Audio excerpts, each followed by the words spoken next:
Hi, it's Dr. Latasha again. Wanted to check back in and just have a series of mini conversations today. Want to talk a little bit about, I mentioned seasonal depression already this morning, but want to talk a little bit more about seasonal depression, and anxiety, because I want to share that my anxiety has been kind of off the rooftop lately. And it's because I'm getting ready to go back to work. Even though I've been doing all kind of things during my break, I am, we'll start back my 3 12-hour shifts coming up. So enough about that. But what I'm doing to kind of manage my anxiety and my seasonal depression that usually taps in around time of the year, is I am, of course, out here walking today, got my gloves on because it is cold. And I'll just actually state this, that I've noticed that as I'm getting older here, the body change is happening for me.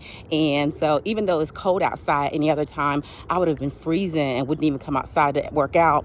But now that my hormones are kind of changing a little bit, it's not as cold for me out here. It's cold, don't get me wrong, but it is something that gives me something I learned in my philosophy studies, to give my body discomfort sometimes. And giving my body a discomfort sometimes actually allows me to understand and work a little bit more psychologically on how to deal with dysfunctions and discomforts, yes, so that I can be able to deal with things a little bit differently in my life overall. So that's something I'm working on with studying a little bit of my philosophy.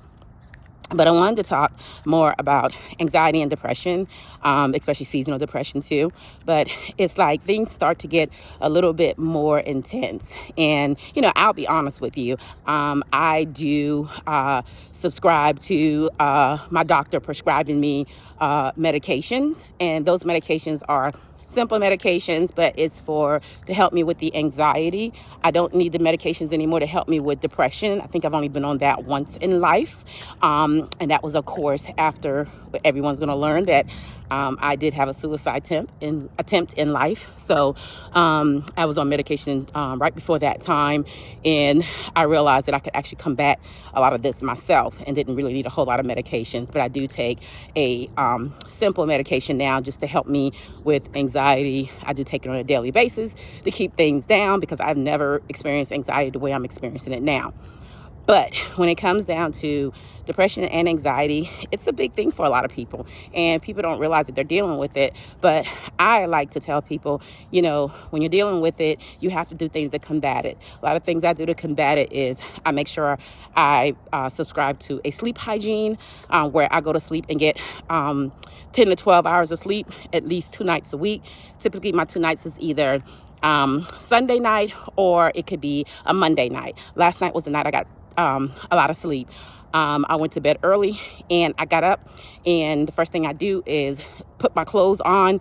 I brush my teeth, but I get out of my house and I start walking. I put myself out here in this cold environment to keep going. And then after my walk and my stretch, I go back inside, and that's when I bathe and get ready for the day. So I just, put my clothes by my bed. I get up immediately, and that's the first thing I do. I may go ahead and put a few things in my system, such as my cranberry juice and apple cider vinegar and lemon juice shot. I'll do that, and I'll put some water in my system, and I'm out the door. I'm walking and doing these videos. But that's something I do to help myself combat it as well. I also keep myself with a nice little schedule of things to do, keep up with what needs to be taken care of, things that I'm doing, whether it be for work, whether it be for my personal pleasures, which now I'm loving my career because I have these professional pleasures that I am doing, and it's fun to do it. It's like building my own brand and building my own business. But I keep a schedule, routine things that I do. I also make sure that I watch my food intake, and I've been doing that for quite some time. Many of you might know, if you've been following me, that I fast. I fast for 16 hours, and I eat in an 8-hour window to try to keep these hormone issues from going crazy, and to keep my sanity and keep things going. And then I also tend to make sure that I watch myself throughout the day. And I'm pretty mindful about things. Even when I'm at work, I'm mindful about things. This year I had a 3-month break with my surgery in order to be really, really intentional and focused on taking care of me and doing things for me every day and making sure that I can be the best I can be to help people in, the profession I'm in and my family and things of that nature as well.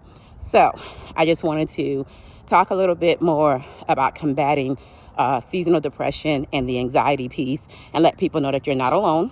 Everyone's kind of dealing with things in their own way. Everyone won't admit it, but it's okay. We're going to try to work on breaking that stigma when it comes to mental health issues and mental health concerns, because, it happens. Things happen to all of us. We all go off the deep end sometimes. So with that being said, I am over 5 minutes, but I am going to 6 minutes. And I hope you guys have a great day and come back and see some of the other videos that I'll be dropping later on today. Have a great one.